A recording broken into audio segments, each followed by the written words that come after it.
안녕하세요. 의사 출신 기자 동아일보 이진한 의학전문기자입니다. 우리가 작년에 톡톡건강에서 가장 관심이 뜨거웠던 주제가 바로 뭐였냐고요? 바로 변비였습니다. 많은 분들이 관심 가져주시고 또 댓글로도 많이 궁금증을 많이 남겨주셔가지고 그래서 오늘 다시 한번 국내 최고 대장 전문의 대한병원 이두석 원장님 모시고 변비에 관한 더 짙은 이야기를 나눠보도록 하겠습니다. 소개 한번 부탁드리겠습니다.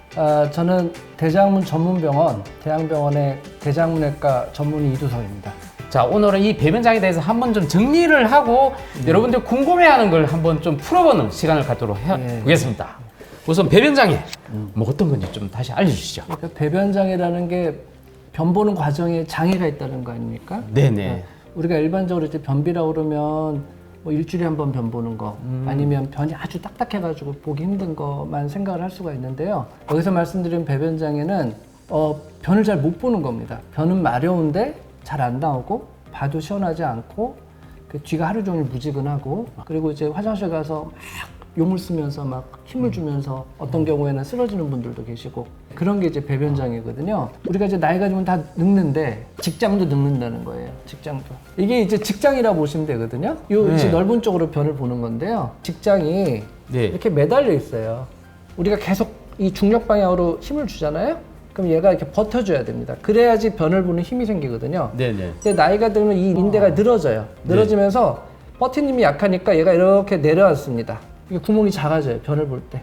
그래서 이것 때문에 변을 볼 때 막히는 느낌이 들고 이 주름 사이에 변이 끼게 됩니다. 젊을 때부터 관리하는 게 중요하다. 그래서 제가 이제 1편에서도 그러면 올바른 배변 습관 그거에 대해서 제가 말씀드린 적이 있거든요. 제가 보니까 그 사이에 댓글들이 많이 올라왔는데 그 댓글들에 대해서 하나하나 좀 답변을 하면서 또 뭐 여러 가지 말씀 드리도록 하겠습니다. 자, 그래서 우리 저번 영상을 통해서 많은 댓글들이 올라왔고 그 댓글 내용을 보니까 저도 궁금한 내용들이 참 많았습니다. 무엇보다 많은 댓글이 하나 달린 게 있어요. 이두석 원장님 대체 어디서 진료하는지 그거 많이 물어보던데요. 사당역에서 방배동 쪽으로 한 600m 정도 걸어가면 남부순환로에 대양병원이라고 있습니다. 대양병원 지금 34년 된 병원이고요. 서울에서 몇 군데 안 되는 대장암 전문병원 중에 하나입니다. 알겠습니다. 여러분 꼭 기억하시고 그 이상 댓글 그런 댓글은 달지 말아 주십시오. 자, 해결했습니다. 자, 두 번째가 또 궁금증이 많은 또 질문 중에 하나가 비타민 C가 들어있는 분말이나 레몬즙 같은 것이 또 변비에 도움이 된다는 얘기가 있습니다. 이 비타민 C 우리 몸에 좋지 않습니까? 이게 변비에도 좋은 건가요? 비타민 C가 변비에 도움을 된다는 증거는 없습니다. 다만 이제 굉장히 요즘에 고농도의 비타민 C가 시중에서 판매되고 있는데 우리가 먹기도 굉장히 자극이 되는데 장에도 마찬가지로 자극이 되거든요. 그런 것 때문에 아마 설사를 유발하지 않나 하는 생각이 들고요. 근데 이것도 이제 일반적으로 적용할 수는 없을 것 같습니다. 자, 이 밖에도 변비에 세상에 소금이 장을 자극해서 좋다고 하거든요. 또 땅콩으로 묵은 변까지 다 녹일 수 있다. 또는 올리브 오일이 천연 변비약이다. 그래서 좀 댓글에 좀 달아주신 분이 계신데 이런 민간요법 어떻습니까? 저도 이제 처음 들었는데 처음 들었는데 일단은 우리가 일반적으로 아는 상식은 뭐 차전자피라든지 유산균이라든지 장 운동을 촉진시키고 변비에 도움이 되는 걸로 과학적으로 증명이 되어 있거든요. 그런 것들은 어떻게 보면 장을 좀 자극하는 자극 역할을 할 것 같거든요. 과다하게 드시는 거는 그렇게 좋을 것 같지 않습니다. 그리고 땅콩 같은 견과류는 또 가스를 많이 유발하거든요. 그래서 아마 복부 팽만감이라든지 그런 게 유발될 수 있을 것 같습니다. 자, 그리고 또 댓글 중에 어떤 내용이 있냐면요. 이 변비에 좋다는 음식 다 먹어봤대요. 근데 효과가 없어서 고생하고 있습니다. 이 경우 어떻게 해석해야 되나요? 우리가 변비를 예방하는 법이 여러 가지가 있거든요. 근데 일단은 섬유소를 하루에 25g 이상 섭취해라. 근데 우리가 섬유소를 25g 섭취하려면 굉장히 많은 양의 야채, 채소 그런 것들을 먹어야 되거든요. 근데 이제 차전자피라고 그게 한 6g 정도 됩니다. 시중에서 구입을 해서 그거를 2포 내지 3포 정도 드시면 되거든요. 그게 6g에서 3포면 18g이잖아요. 그렇게 드시면 섬유소 문제는 해결이 될 것 같고요. 그런 식생활 뿐만 아니라 이제 두 번째는 물도 하루에 한 1리터 이상 드셔야 되거든요. 그래서 안 된다 그러면 변비약을 복용을 하는데 섬유소라든지 아니면 변 완화제인 마그네슘 계통의 약들이 있거든요. 그런 것들을 드시면 될 것 같습니다. 자, 2주 전에 야채를 잘 먹고 설사가 나서 집에 있는 설사약을 먹었는데 변이 안 나온대요. 변이 안 나서 심지어 관장을 했대요. 그래서 예. 변이 가늘게 나오는데 네.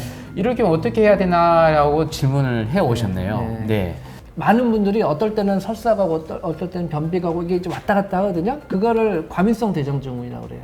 장이 예민하게 움직이면 변이 장에 오래 머무르면서 예쁘게 모양을 고구마처럼 바나나처럼 예쁘게 갖춰야 되는데 그럴 시간 없이 미성숙된 변이 나오는 거거든요. 네네. 반대로 내가 뭐 스트레스 받거나 계속 뭐 앉아서 이제 밤샘 작업을 하거나 그러면 이제 장운동이 뚝 떨어져 가지고 변비가 오거든요. 그러니까 그게 왔다 갔다 할 수가 있습니다. 그래서 그것들을 조정하는 장운동을 조정하는 약을 드시지 설사 조금 한다고 지사제 먹어버리면 변이 바로 굳어버리거든요. 아. 그래서 강력한 지사제를 쓰는 것보다는 장운동을 이렇게 변화시키는 그런 약들이 있습니다. 그런 네. 약들을 저희가 보통 처방을 합니다. 네.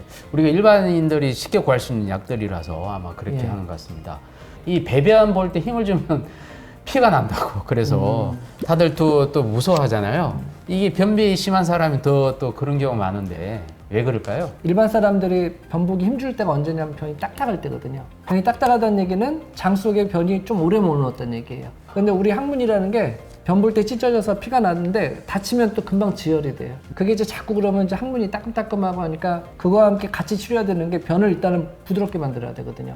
네. 그래서 그때 이제 마금이를 드시면 됩니다. 또 배변 장애로 인해서 우리 또 비대 있잖아요. 비대 보면 쾌변 기능이라는 게 있어요. 예. 이렇게 좀 그쪽 부위를 자극해서 변을 보는 습관은 어떻습니까? 저는 좋다고 봅니다. 아, 좋다고 봅니까? 변을 힘주게 보는 것보다는 뭔가 자극을 줘가지고 배출하는 거를 더 권유드리거든요. 왜냐하면 힘을 주게 되면 장이 노화가 되거든요. 직장 주름 생기고. 가끔 이제 위생적으로 비대물이 특히 이제 공중 화장실에서 비대 사용하는 거 괜찮냐 그런 걱정하시는데 항문에는 수십만 가지 대장균이 살고 있거든요.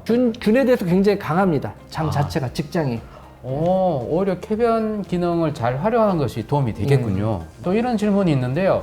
저는 자변기보다 푸세식 변기에서 변을 잘 나온다고 합니다. 그 왜 그런 걸까요? 원장님, 자변기, 푸세식 중에 어떤 것이 더 좋은지 좀 알려주세요. 라고 돼 있네요. 네. 그 좌변기에서 변을 못 보는 분들을 저희가 가끔 바닥에다가 네네. 발판을 놓고 이렇게 다리를 올려서 변을 보게 하거든요. 쭈그리게 되면요. 직장하고 항문 각도가 좀 더 열리게 되거든요. 네. 그래서 변 보기가 좀 수월해집니다. 네. 어떻게 보면 우리 조상들이 굉장히 현명했죠.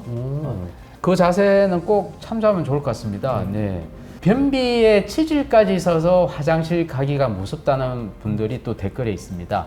막상 화장실에 가도 변을 못 보는 경우도 많고 매일 며칠째 몸본제 체크하는 것도 너무 힘들다고 하는데 사실 고민이 많습니다. 이 변비하고 치질 같이 있으면. 그렇죠. 네. 이럴 경우 어떻게 해야 될까요? 어쨌든 변이 항문을 통해서 나가야 되는데 네네. 항문 입구에서 치질 조직이 사실은 부어 있는 거거든요. 한 40도 정도 되는 물에다가 네.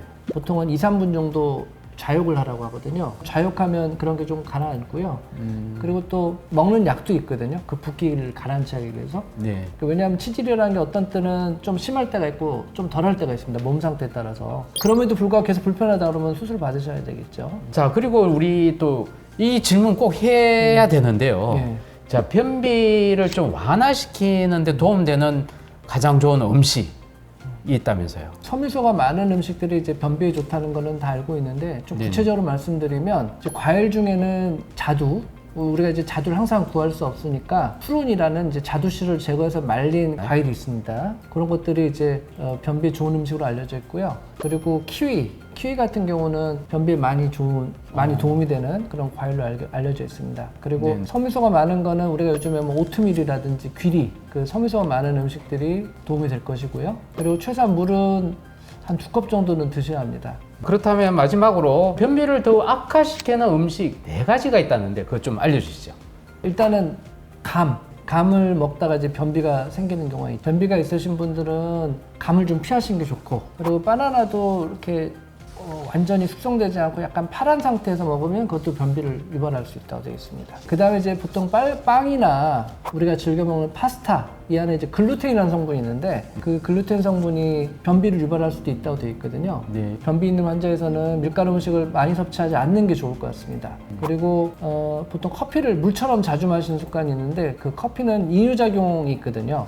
우리가 변비를 예방하려면 하루 1리터 이상 물을 먹자고 얘기했는데 그 다량의 커피를 드시게 되면 오히려 몸에서 수분이 빠져나가서 변비가 생길 수가 있습니다. 그래서 커피는 하루에 많이 드신다고 하면 3잔까지 드시는 게 좋을 것 같습니다. 자, 오늘 우리 변비의 왕, 변비의 최고 전문가 이두숙 원장님과 함께 변비에 대해서 자세히 알아봤습니다.